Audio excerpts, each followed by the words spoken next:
Greetings from the James Brady Press Room here at the White House, Thursday, October 12th. This is a special greeting to Sparks First Baptist Church in Sparks, Nevada. Very special day today. Press Secretary Sarah Sanders introduced General Kelly, and he fielded a lot of different questions.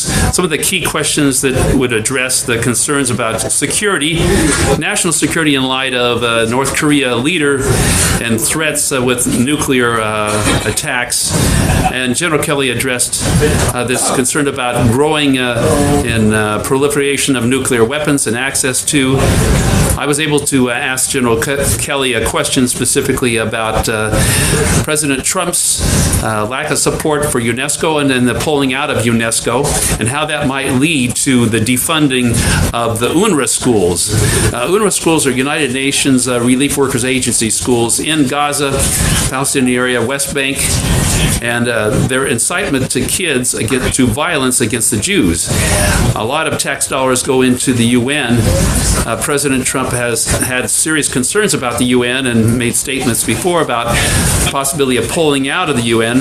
And now, with the decision to pull out of UNESCO, wanting to know what will happen next regarding the funding to UNRWA schools, several Israel leaders, including Prime Minister Benjamin Netanyahu, has shared serious concerns and condemned the actions of UNRWA schools. Also had met with Israel leaders, Knesset members Dr. Eliza Levy, Sharon Haskell, and Yehuda Glick. So General Kelly was not familiar with this UNRWA issue, had no response to that, and a lot of people are wanting to know what happens next with bringing up this question about UNRWA funding, or maybe in general about funding to the UN. Senator James Risch of Idaho, he is the chairman of the Senate Foreign Relations Committee, that's a subcommittee, and he has made a statement about being willing to pull funding to the UN if we find significant misuse of U.S. tax dollars. He has required a investigation to be held by the General Accounting Office, and they sent members over to Israel to interview people, but to my knowledge, none of the key Israel leaders have been interviewed about this concern.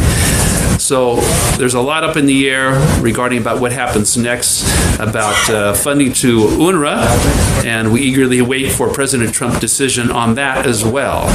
Today here in the James Brady Press Room of the White House, Thursday, October 12th, 2017.